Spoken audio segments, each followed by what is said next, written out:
আমার বাবারা 4 ভাই ছিলেন, আমার বাবা সব থেকে বড়। মেজ ভাই ছিলেন, তিনি ভালো ফুটবলার ছিলেন এবং পড়াশোনাতেও ভালো ছিলেন। কাকা তিনি এতটাই পড়াশোনায় ছিলেন, মেধাবী ছিলেন, কামারপুকুর মিশন রামকৃষ্ণ মিশন স্কুলের ইংলিশের টিচার ছিলেন। এই যে আমার হুমায়ুন কবির নাম, আমার বড়দার নাম সিরাজদৌল্লা, এসব ইতিহাস থেকে আমার কাকারই নাম রাখা। আমার মেজ ভাইয়ের নাম ছিল আলাউদ্দিন, তারপরে আমানুল্লাহ, তারপরে আহমেদ বিন মেল্লা, আমার নাম হুমায়ুন কবির, সব আমার কাকার রাখা। কারণ বাবা পড়ালেখা কম জানতেন, তিনি, আমার দাদু অনেক তাড়াতাড়ি মারা গিয়েছিলেন, খুব জেদি মানুষ ছিলেন। তখনকার দিনে আমার দাদু 16 কাটা জায়গার জন্য একটা বাগান বাড়ির পাশে, আমাদের গ্রামে একজন যোদ্ধা ছিলেন, তার নাম হিপাস্তুল্লাহ মিয়া। সে এত জেদি ছিল আর এত আস্ফালন করতেন যে কাউকেই তিনি মানুষ বলে গ্রাহ্য করতেন না। তো আমার দাদুর নাম ছিল একিমউদ্দিন শেখ। তার বিরুদ্ধে বহরমপুর জজ কোর্টে, মুন্সেফ কোর্টে মামলা করেছিলেন। তখনকার দিনে 16 কাটা জায়গাতে মামলা জেতার জন্য আমার দাদু 50 বিঘা জমি বিক্রি করেছিলেন 5 বছরে, শুধু এই মামলায় জেতার জন্য।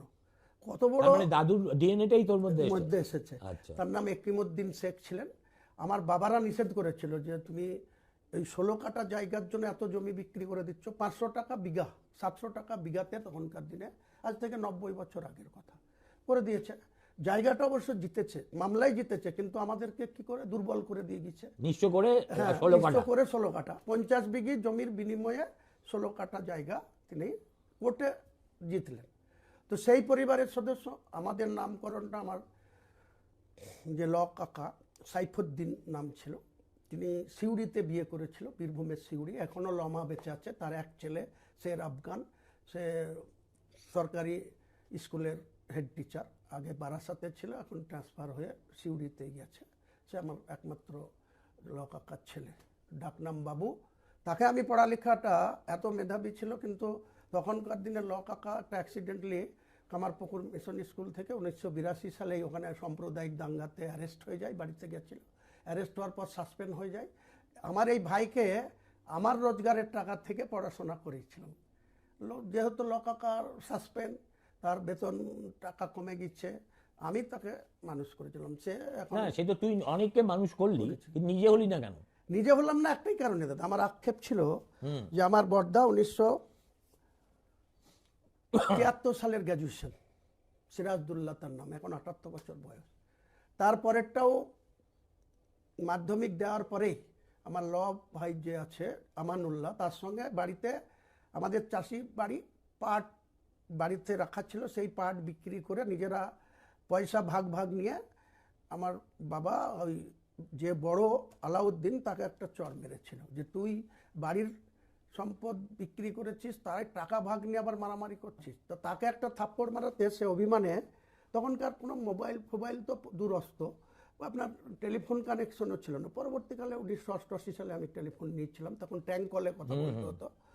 তো ওই মেজ ভাই ওই বাবার কাছে চড় খেয়ে সে বাড়ি থেকে অভিমান করে সিউড়িতে চলে গেছিল, কাকার শ্বশুর বাড়ি।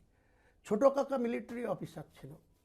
ছোট কাকা বাড়িতে ছুটিতে এসে খুঁজে খুঁজে তাকে 7 দিনের পরে সিউড়ি থেকে বাড়ি নিয়ে আসলো। অ্যাক্সিডেন্টলি যেদিন বাড়ি ঢুকলো, সেই দিনই বিকেলে এবার বাড়িতে সে 100 গ্রামের ফলিডেল, খুব পয়জন তেল খেয়ে নিয়ে সে 1 ঘন্টার মধ্যে দারুণ চেহারা ছিল, এবং এত সুন্দর চেহারা ছিল আপনাকে কি বলতো। তখন আমার ওই বয়সে দেখতে হলো, তোর হিরো ছিল। হ্যাঁ, তো অনেক ইতিহাস আছে দাদা। তো এইসব করতে, যাই হোক, আমার লেখাপড়াটার অনীহা দেখা দিল। আমি যখন দেখলাম এরকম পরিস্থিতি 78 সালে, তখন আমি ক্লাস 9-এ পড়ি, মাধ্যমিক দিতে যাব।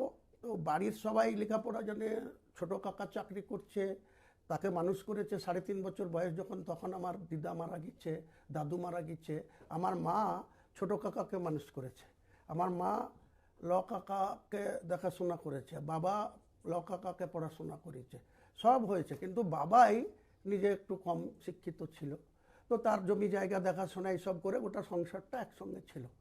হঠাৎ করে আমি 78 সালে নিজে রোজগার করার তাগিদে পড়াশোনা ছেড়ে দিয়ে একটা সাইকেলের, নতুন সাইকেল ফিট করব, বিক্রি করব। তখন প্রাইমারি স্কুলের মাস্টারদের, সবে তো জ্যোতিবাবু 1977 সালে ক্ষমতায় এসছে, 78 সালের কথা বলছে, প্রাইমারি স্কুলের মাস্টারদের তখন 80 টাকা বেতন ছিল, পরবর্তীকালে বেড়ে 110 টাকা হলো। তো তখন আমি ভোরবেলায় উঠে ওই 30 কিলোমিটার রাস্তা সাইকেল চালিয়ে বহরমপুর এখানে যে এখন যেটা সুনিতা কাপুরের দোকান, ওখানে একটা মীরা টকিজ বলে একটা সিনেমা হল ছিল, তার পাশে একটা রঞ্জিত ঘোষ বলে তার সাইকেল স্টোরের হোলসেলার দোকান ছিল। তো ওনার সঙ্গে আমার পরিচয় হলো। তারপরে আমাকে বললো যে তুই যত পারিস সাইকেল নিয়ে যা, ফিট কর, বিক্রি কর, তুই বিক্রি করে আমাকে টাকা দিবি। তো আমি তখনকার দিনে প্রতিদিন 2টো করে সাইকেল নিজে হাতে সেট করতাম। দাম পড়তো 130 থেকে 40 টাকা, আর বিক্রি করতাম 200 থেকে 220 টাকা। মানে প্রাইমারি টিচারের ইনকাম তোর একদিনে হয়? একদিনে হয়ে যেত। তা আমি দেখলাম যে কি দরকার, দাদা চাকরি পায়নি, ভেক ভেক করে বেড়াচ্ছে। সাত্তার সাহেব তখন কৃষি আইন মন্ত্রী আমাদের বাড়ি গিয়েছে, বরকত সাহেব তখন বিদ্যুৎ মন্ত্রী আমাদের ওখানে গিয়েছে। তো ওনাকে বর্দার জন্য একটা চাকরি বললাম, তো বললো করে দিব। কিন্তু একই জায়গায় আমাদের বাড়িতে খেলো, নিজে সাত্তার সাহেবকে ভালো দই যা যা খেতে পছন্দ করে খাওয়ালাম, বর্দার চাকরিটা হলো না।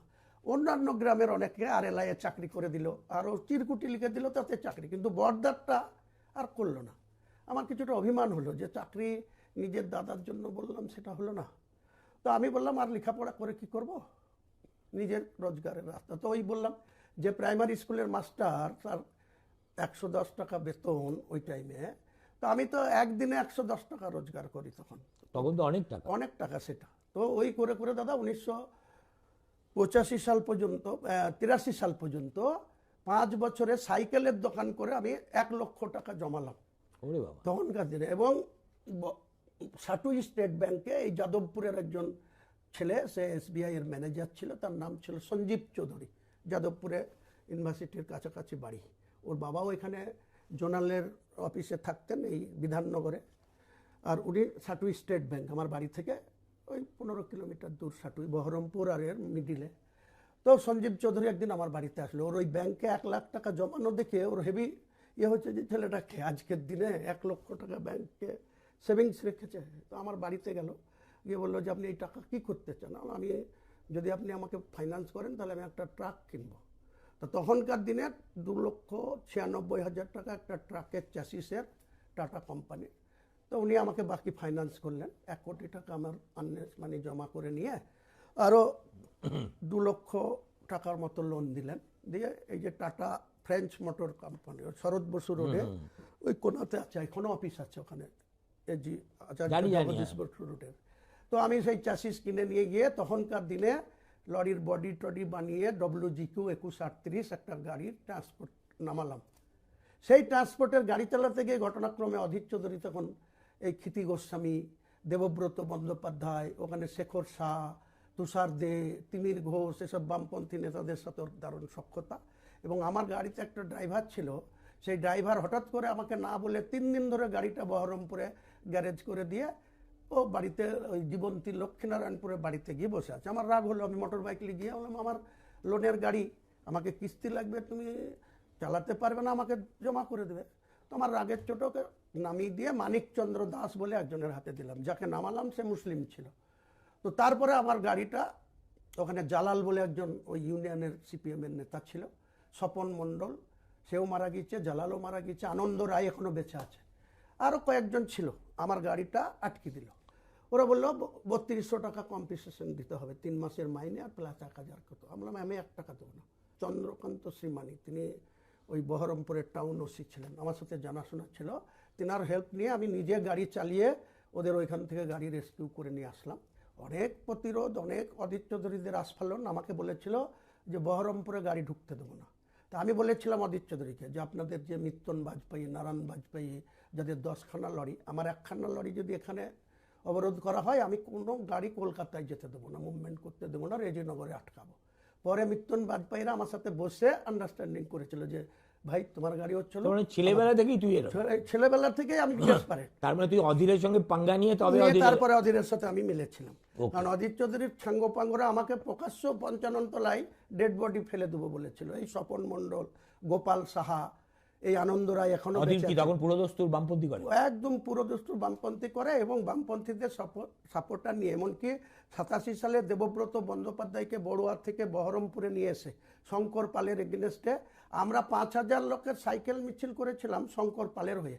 আর ও 60টা মোটর বাইকের মিছিল করে বলেছিল দেবব্রত বন্দ্যোপাধ্যায় যদি ভোটে হারে আমি বহরমপুরে রক্তগঙ্গা বয়ে দেবো। 87 সালের কথা, জিতেছিল দেবব্রত বন্দ্যোপাধ্যায়। আমি জানি, আমি হ্যাঁ, তো দাদা আমাদের জীবনে আমার হারানোর কিছু নাই। আমি জিরো থেকে হিরো হয়েছি নিজে পরিশ্রম করে। উপরওয়ালা আমাকে প্রচুর সম্মানও দিয়েছে। আজকের দিনে আমার বাবার বড় ছেলে, সে আমার উপরে আমাকে তুই বলে কথা বলার সাহস দেখায় না। আমি এত বলি যে তোমার থেকে আমি এত ছোট, তুমি আমাকে শাসন করে কথা বলবা, কোনো ভুল হলে তুমি আমাকে দেবা। তুমি গ্র্যাজুয়েশন করেছো, আমি মাধ্যমিকটাও তখন পাস করিনি। পরে অবশ্য দাদা প্রাইভেটলি আমি হাই সেকেন্ডারি করে নিয়েছি, গ্র্যাজুয়েশন করে নিয়েছি, সেটা পরের কথা। কিন্তু প্র্যাকটিক্যালি তো আমি স্কুলে 9 পর্যন্ত, অধীর চৌধুরীরও সেই বিদ্যা। 1974 সালে 9-এ পড়াশোনা করতে করতে জরুরি অবস্থায় গ্রেপ্তার হয়েছিল, 5 বছর জেলে ছিল বহরমপুর আর এই দমদম জেল মিলে। গ্রেফতার করার কারণ কি ছিল? অধীর চৌধুরী জরুরি অবস্থায় ও যে স্মাগলারের মতো ওখানে নকশালের মতো ওকে নকশাল ভেবে তখন 1974 সালে এই সিদ্ধার্থ শঙ্কর রায়ের বুঝেছি, হ্যাঁ। তখন গ্রেপ্তার করে ঢুকিয়ে দিল।